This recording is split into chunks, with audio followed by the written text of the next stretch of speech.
Buah ajakan dari Helmi Yahya, seorang presenter, seorang yang saya kira kita cukup kenal namanya. Dan dia mengatakan jangan mau debat sama orang-orang macam ini. Dan dia kemudian memberikan sebuah komentar. Kenapa ya orang bodoh itu jago debat gitu ya. Nah karena itu teman-teman saya ingin menunjukkan kepada Anda sebuah argumen yang menarik perhatian saya dari video yang diunggah oleh Helmi Yahya. Dan beliau ini memberikan judul Mengapa Orang Bodoh Jago Berdebat, ya. Videonya keluar 4 hari yang lalu dan kemudian temanya ini menarik ketika dia memberikan sebuah tagline di sini, apakah diam membuat kita menang debat? Karena banyak orang yang mengatakan, misalnya saya percaya Anda semua tahu apa yang mengikuti video saya atau konten-konten saya, banyak orang yang kemudian mengatakan cemen Andre Tunggal tidak berani debat, begitu ya. Berapa banyak tuh yang ngomong-ngomong Andre Tunggal tidak berani debat, Andre Tunggal tidak berani debat gitu ya.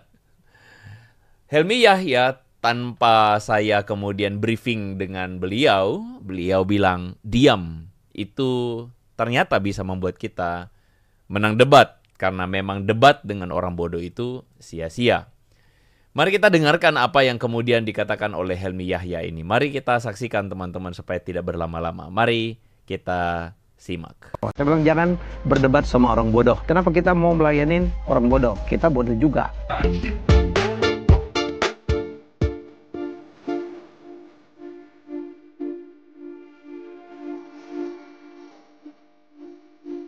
Assalamualaikum warahmatullahi wabarakatuh, Iwan Villa semua. Di kesempatan kali ini kita akan ngobrol-ngobrol kembali ya dengan trio ubur-ubur, di mana hari ini teman-teman. Ubur-ubur. Ini mereka udah ubur-ubur Ikhwan, gua perkasa. Ya, saking perkasanya kalian bisa lihat teman-teman, hari ini kita sedang mengunjungi Kores yang sedang sakit. Jadi saking niatnya ini membuat sebuah video untuk para Iwan Villa semua. Gua nunggu ini gue nunggu berhala yang benerin WC-nya rusak. Ya, jadi kalian bisa lihat ya guys, ini kita lagi mengunjungi Kores yang lagi sakit. Ya, dan dia Mengunjungi Kores di rumah orang, Bre. ya, dia tidurnya di luar guys, kasihan. Ya gara-gara Karena gue kalau baik, tamu itu dikasih yang bagus-bagus tempatnya. ya, jadi karena di dalam kamar nanti dia bisa boker sembarangan karena sakitnya ini membuat dia tuh mencret sembarangan.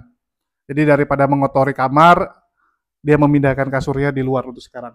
Ini sebenarnya gini Ikhwan, Kores itu kalau bertamu pasti bawa kasur sendiri untuk enak duduknya supaya nyantai. Mereka ini punya rumah, nggak punya kursi anjir. Dia sampai bawa kasur sendiri untuk duduk gitu loh.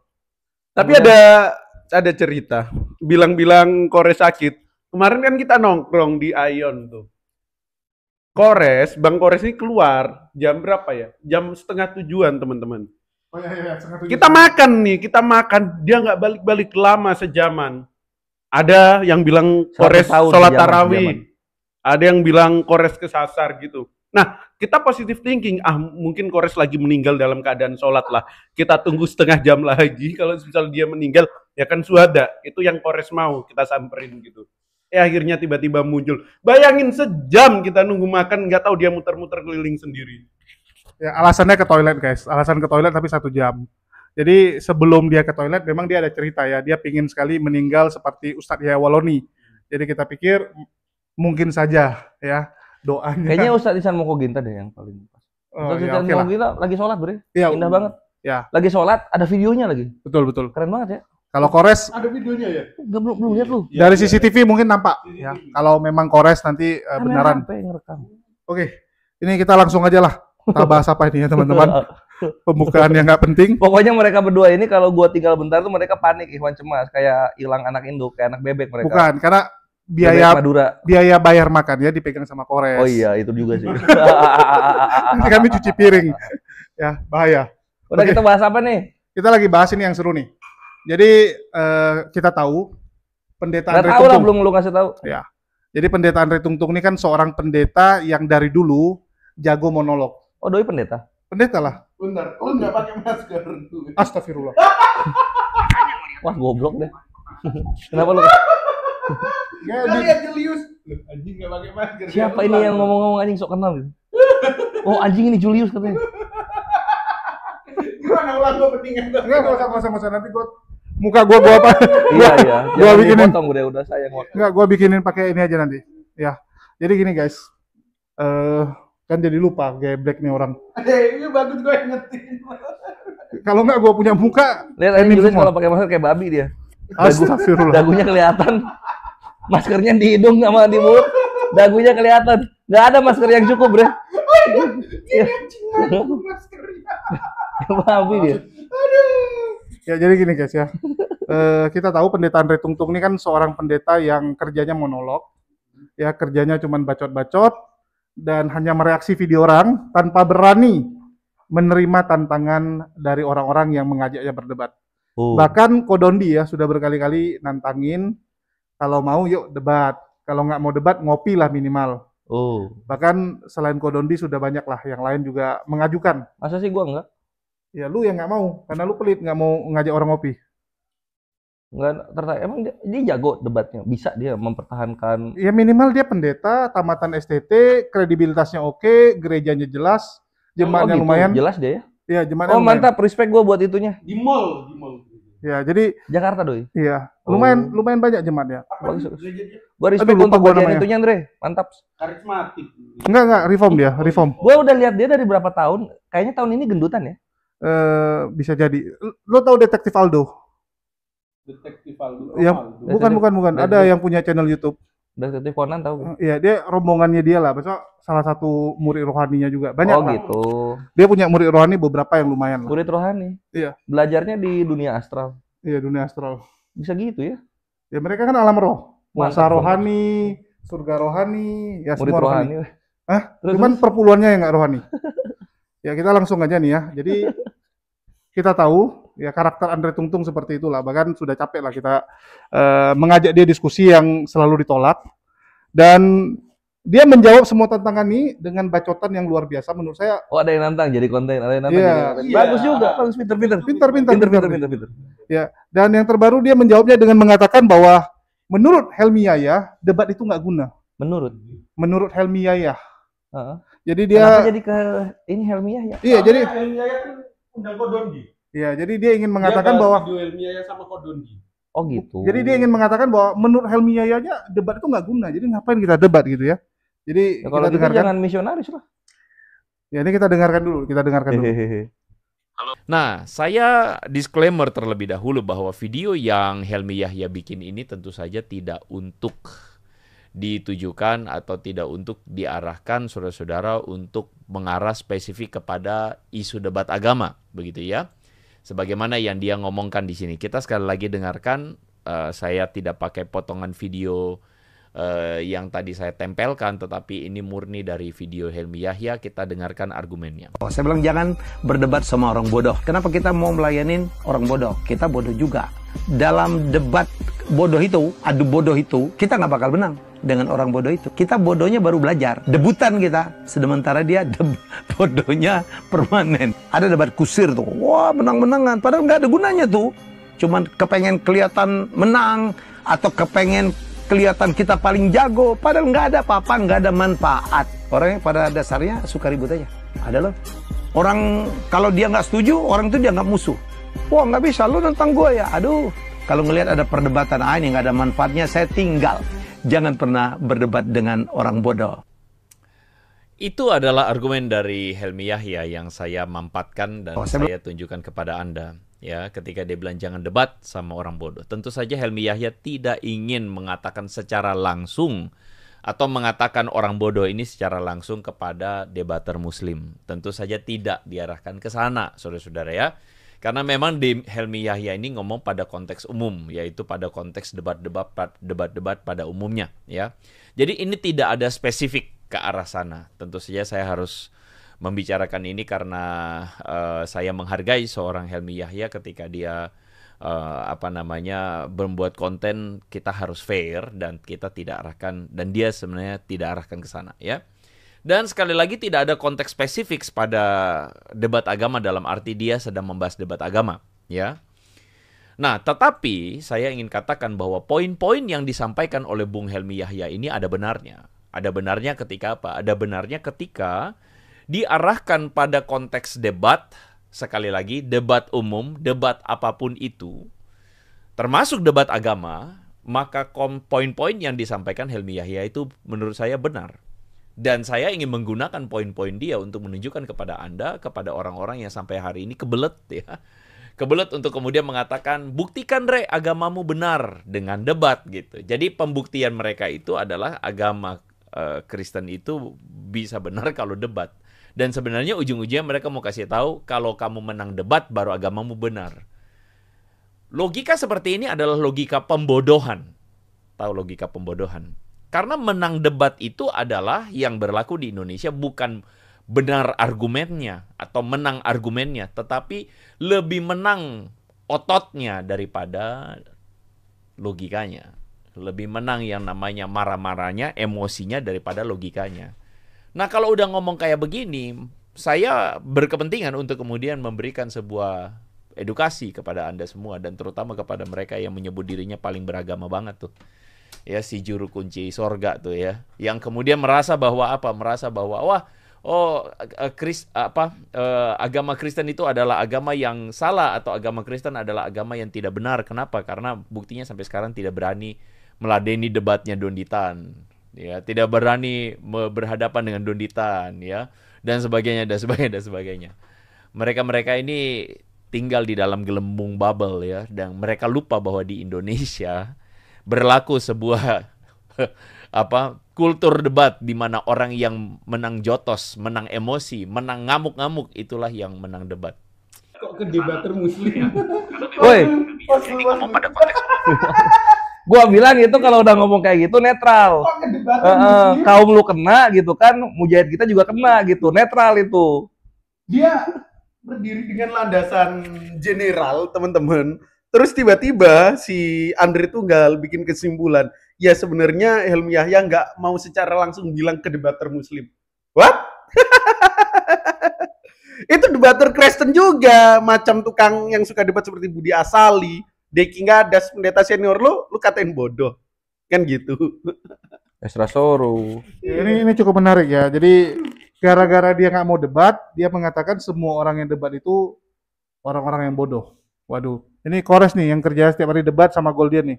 Enggak ya, sorry ya. Gua bukan, kalau gua pribadi gua bukan debat deh. Gua itu ngebubukin penghujat Islam gua. Bukan debat gua. Gitu. Nih si Kalau Goldian gua ngajarin tritum. ini mereka cari pembenaran. Mereka cari pembenaran, guys. Emang bener. Iya, emang gua ngajarin dia ngebubukin. Gua ngebubukin yang penghujat-penghujat Islam ini supaya tahu yang mereka hujat ini sebenarnya ada di iman mereka sendiri. Jadi yang debat siapa?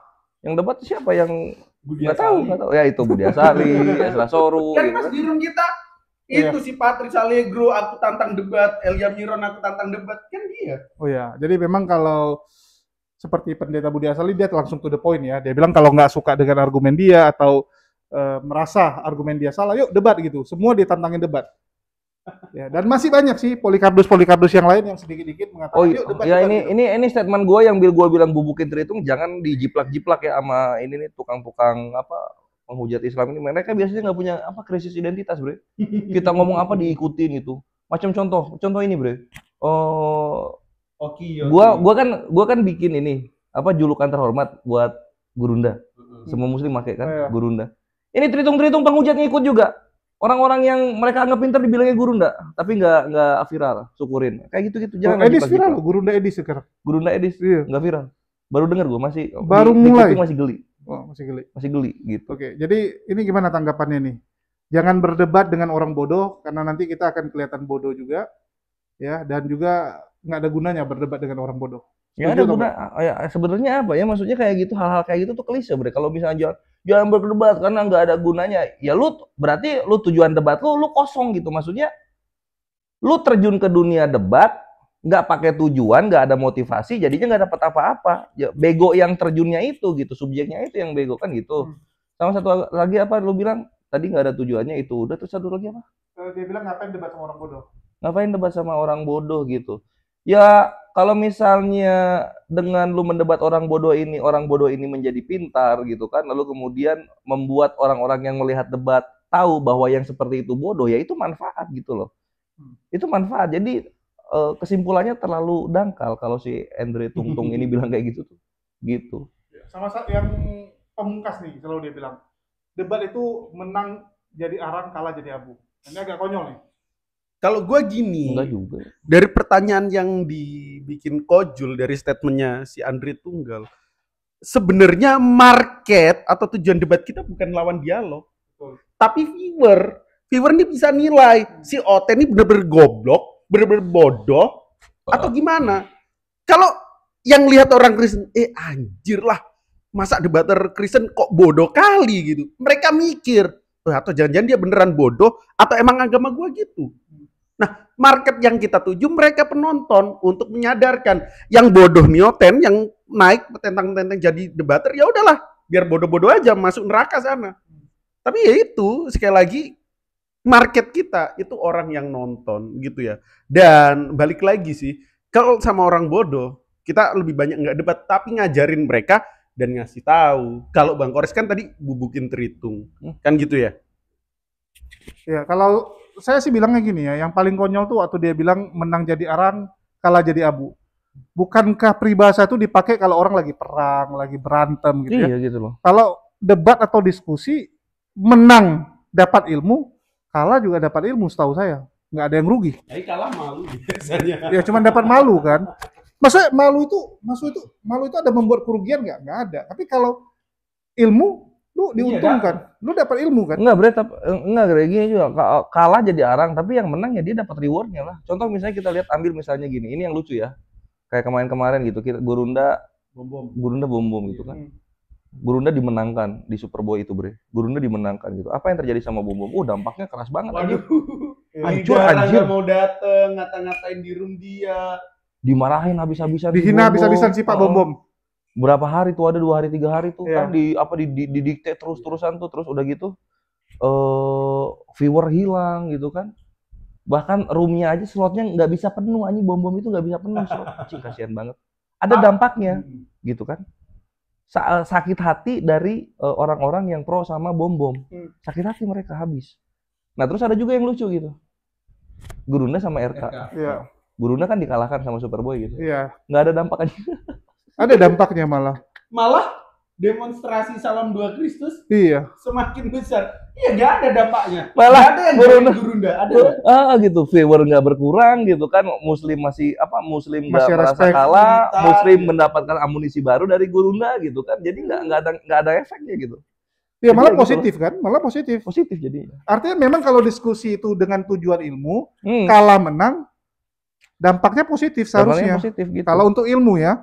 Tapi kalau untuk gaya-gayaan seperti Pak Bom dan juga Polikarpus yang lain, ya begitu kalah mereka habis gitu. Kenapa? Karena yang dicari adalah pengakuan orang. Ya, mereka tuh nyari pengakuan orang, bukan mau belajar, bukan mau diskusi. Beda dengan Bang Zuma, ya sudah dianggap kalah, nggak apa-apa. Yang penting sudah nyampaikan apa yang Bang Zuma ingin sampaikan, dan itu berhasil. Mereka cuma ingin ini, Bre. Mereka tuh yang dialog khususnya yang melawan Muslim ya. Mereka itu cuma ingin supaya Muslim itu sakit hati, emosi gitu kan. Itu hal-hal yang nggak konkret yang mereka cari, yang mereka akhirnya malah nggak dapat gitu. Mereka cari Muslim emosi, yang ada viewer mereka yang turun lah. Itulah, Bre. Jangan mulai. Jadi menurut kalian nih yang bisa dibilang udah lama lah ikut dalam diskusi ya. Menurut kalian diskusi ini bagus atau enggak sih? Ya bagus lah, Bre. Ya bagus lah, maksudnya kita ngasih amunisi, terutama gue ya, ini gue ngambil dari gue dulu. Gue bisa memberikan argumen praktis untuk para Muslim melawan hujatan para penghujat Islam kan gitu. Satu itu. Lalu kedua, kita lihat secara skala besarnya gitu. Banyak orang-orang yang asalnya taunya Islam begini dan begitu, yang negatif, ujung-ujungnya mereka syahadat. Dari API sendiri udah ratusan, Bre. Kita dalam 1 tahun ini hampir 200-an orang bersyahadat. Kebanyakan dari Kristen bersyahadat masuk Islam secara kafah. Alhamdulillah, itu manfaat. Ya itu lagi, kalau kita bilang output yang dihasilkan dari diskusi maupun debat itu luar biasa sekali. Ya. Yang dikatakan Allah, inna fatahna laka fathan mubina. Kemenangan Islam itu benar-benar jadi kenyataan. Tadi yang disampaikan Bang Kores, buktinya kan kita perang ini di ranah media sosial. Dua-duanya sama-sama menggaungkan, menyatakan ajarannya itu kebenaran. Tapi faktanya kita lihat dari output lah, teman-teman. Coba berapa banyak orang yang dibaptis habis itu divideokan atau di-live-kan sama orang yang mu'alaf. Bahkan kalau kita bikin perbandingan 1:10. Satu oten dan rata-rata dia mu'alaf terus balik Kristen lagi, tapi kita tidak. Bahkan ada yang sekampung sama-sama mu'alaf, bahkan ada yang keluarga. Dan itu kami benar-benar menyaksikan, ya outputnya lagi kerasa. Dan tentu kita kasih tahu teman-teman muslim yang awam dan sedang dalam proses belajar, ini loh cara jawab fitnah-fitnah dari Tritung yang fitnahnya itu given aja dari atas. Entah dari Zakaria Butros, Christian Prince, yang mereka tidak pernah cari. Kejawab semua, mereka punya amunisi.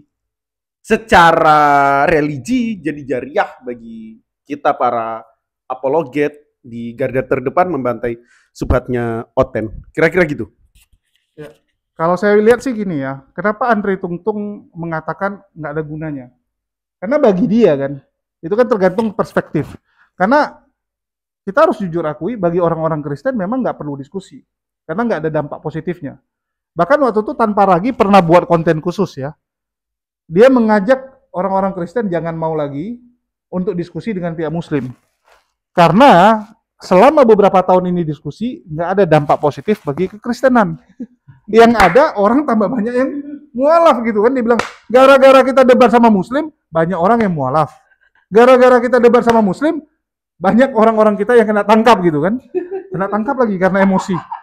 Apa positifnya? Ada nggak yang murtad? Nggak ada.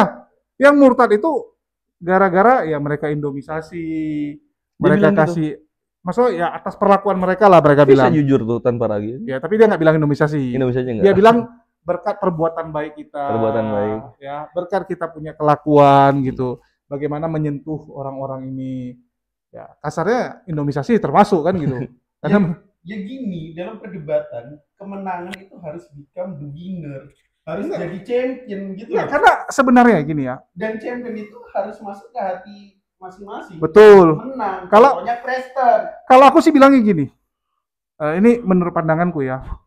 Memang yang dibilang Tanpa Ragi itu beralasan.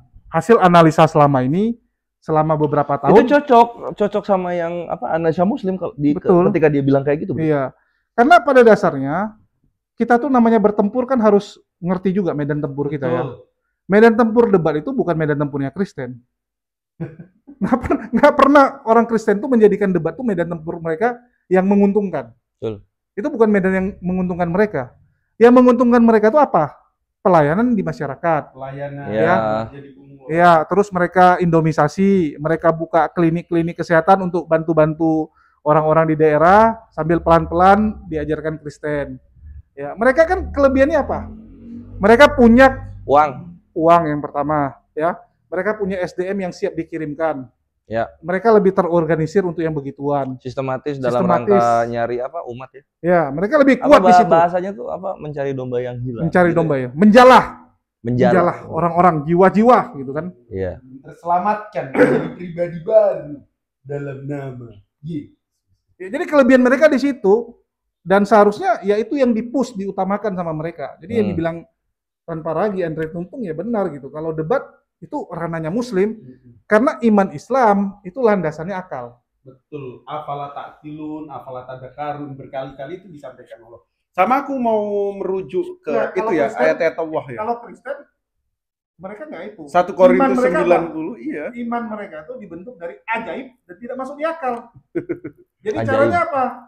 Ya bikinlah kesaksian-kesaksian yang ajaib. Bikinlah KKR yang ajaib. Itu yang buat orang murtad.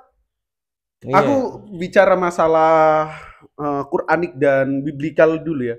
Dua-duanya ini sama-sama agama yang inklusif, nggak eksklusif ya. Sama-sama memberitakan ajarannya sebagai kebenaran untuk menjala umat-umat masing-masing. Di Islam itu menariknya teman-teman. Salah satu cara dari sekian banyak cara seperti berbuat baik dan lain sebagainya, itu pun Islam juga sudah melakukan. Contoh Muhammadiyah atau organisasi-organisasi Islam yang lain yang berbau filantropi gitu. Dalam Islam dikatakan, katakanlah Bang Kores, katakanlah Goldian, katakanlah Kojul dan apologet Muslim yang lain. Ya ahlal kitabi ta'alau ila kalimatin sawa'im bainana wa bainakum ala na'budu illallah. Sampaikan kepada mereka ahli kitab, siapa? Kristen, Yahudi. Bahwa kita tidak ada perselisihan di antara kamu, bahwa kita tidak menyembah kecuali Allah saja. Di ayat yang lain juga dikatakan, ud'u ila sabili rabbika bil hikmah wal mau'idotil hasanah. Allah langsung menekankan pada kita, teman-teman, untuk berdebat kepada mereka.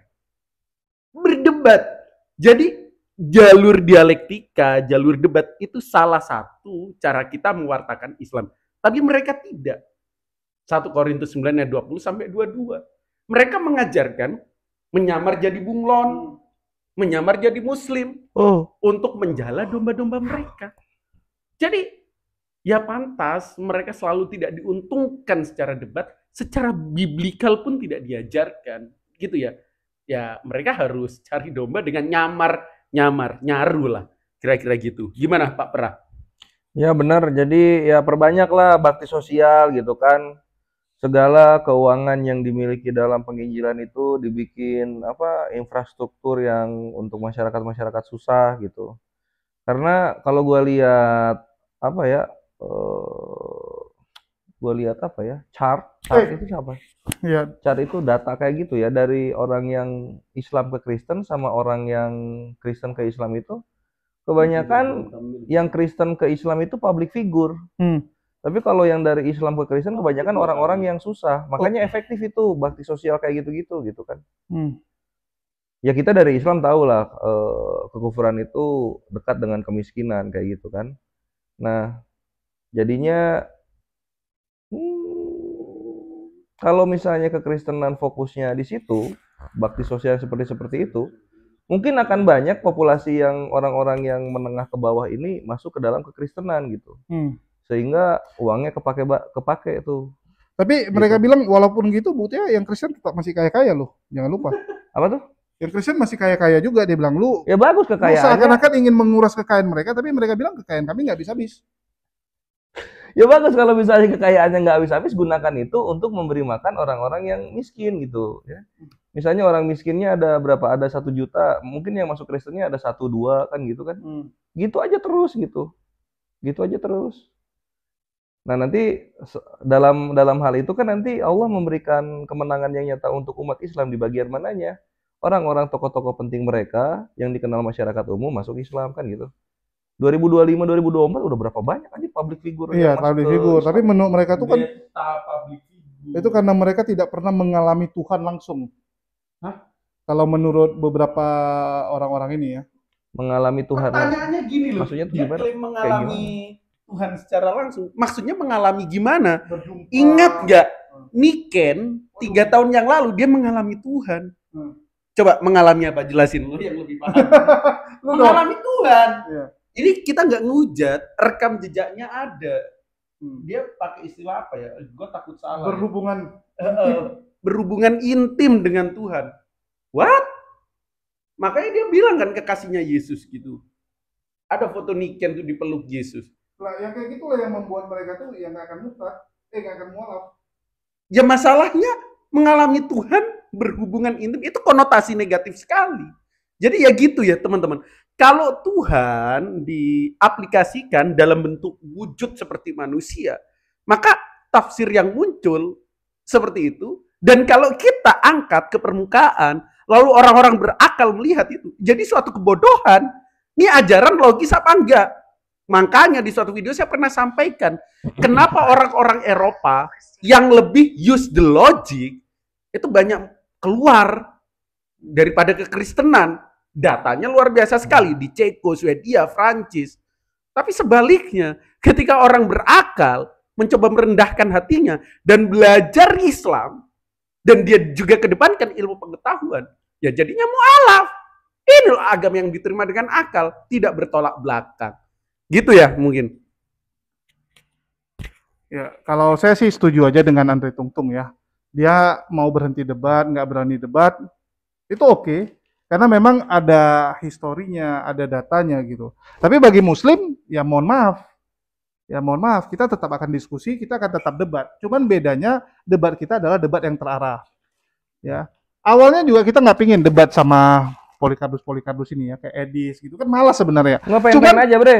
Iya. Gue mau pengen aja karena kapan lagi lu bebas dari bebas dari hukum, bebas dari sanksi sosial ketika lu ngebubukin seorang manusia yang kebetulan manusia itu menghujat Islam gitu.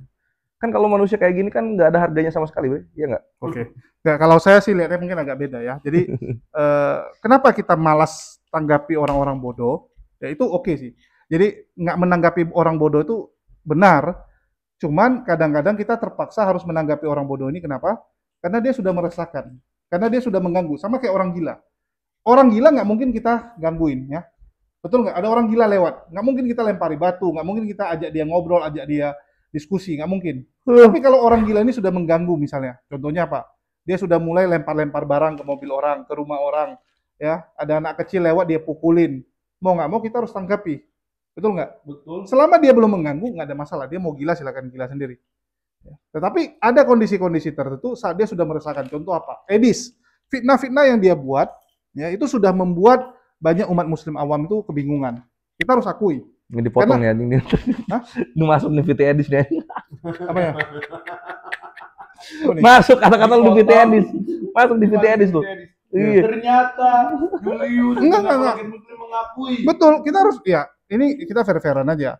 Masalahnya adalah banyak umat muslim yang nggak ngerti diskusi, belum tahu diskusi, tiba-tiba termakan fitnah dan framing dari Edis. Ya, itu wajar, normal. Kenapa? Karena mereka nggak ngerti. Bukan nggak ngerti tentang diskusi ya, tapi nggak ngerti tentang Islam sendiri. Banyak umat muslim awam yang nggak ngerti kan. Mereka potong-potong hadis, ya, mereka bawa-bawa hadis-hadis palsu. Iya, yang gue lihat itu sebenarnya Muslim itu udah tahu ini penyesat kan gitu. Tapi nggak bisa jelasin. Mereka ngejawabnya nggak bisa. Jadi nggak yang ngerti ada bagaimana menjelaskan. Yang ada emosi, Bre. Iya. Bukan bingung, emosi yang ada. Jadi kalau misalnya rasa yang lu maksud resah ngelihat ininya Edis emosi kayak gitu kan. Iya, banyak muslim. Makanya kalian itu yang emosi-emosi sama Edis gitu, nonton Kores gitu kan. Karena ketika lu nonton Kores, lu jadi kasihan sama Edis. Edis itu dari sepak terjangnya selama menghujat Islam, dia baru menikmati hasil menghujatnya itu sekarang gitu kan. Tahunan lah. Dari 2024 ke belakang, misalnya ke berapa ya? 2018 lah ya. Iya, 2024 sampai 2018. Itu hidupnya susah anjing, bahkan dipandang oleh orang-orang penghujat Islam pada masa itu sebelah mata gitu. Siapa Edis? Baru sekarang. Ketika lu tahu background seperti itu, lu kasihan sama dia itu sebenarnya. Bakal kasihan. Orang kasihan dia sebenarnya, kawan-kawan. Belum kalau kita lihat dialog dulu, dia pede kan dia dari dulu pede open cam. Kita kan lihat belakangnya aja. Bagian belakang itu, kayak gitulah. Jadi dia sampai beli baju koko loh untuk spesial dengan apa Thailand lah. Gede di sini. Nah maksudnya jadi kalian nggak akan emosi, kalian hanya akan doang gitu. Memang inilah kualitas orang-orang yang menghujat Islam gitu. Kelasan ekonomi menengah ke bawah yang akhirnya mendapatkan kekayaan sementara dari hasil menghujatnya. Kekayaannya sementara dari mana? Dari orang-orang yang menghujat Islam, ekonomi rendah, patungan buat dia. Gitu-gitu aja mereka tuh, Bre. Ekonomi rendah parah lo. Banyak yang Islamophobia juga ekonomi ke atas lo. Nggak boleh dong lu bilang ekonomi rendah semua. Yang gue lihat begitu, Bre. Karena kita kan lihat statistik yang ada gitu loh. Loh, tapi ada yang ngasih 50 juta langsung loh. Satu orang ngasihnya. Ya gue nggak tahu kalau yang ngasih 50 juta yang lu bilang ya. Tapi gue melihat orang-orang yang menghujat Islam, open cam atau aktif di TikTok dan YouTube gitu, mereka orang-orangnya ekonomi rendah ke bawah semua anjir. Nyata, Bre, nyata. Tapi gini, aku mau masuk ke penonton ya. Kadang banyak penonton yang cukup kurang sabar dan begitu emosi ketika kita menghadapi penghujat. Itu karena mereka cinta dengan imannya, Bre. Betul. Itu karena cinta dengan imannya. Tapi di sisi lain ada dampak negatifnya, teman-teman. Kalian itu alangkah baiknya dengerin dulu apa subhat mereka, apa fitnah yang mereka bawa. Setelah itu kita jawab. Nah, setelah kita jawab dan kita bubukin balik oleh trio bubuk ini, kalian akan terpuaskan. Kan gitu. Kalian marah. Betul. Kalian emosi. Wajar. Itulah bentuk kecintaan kalian terhadap iman kalian. Tetapi alangkah baiknya, kalau kalian bisa sabar sabar dulu. Gimana cara ngejawab ini?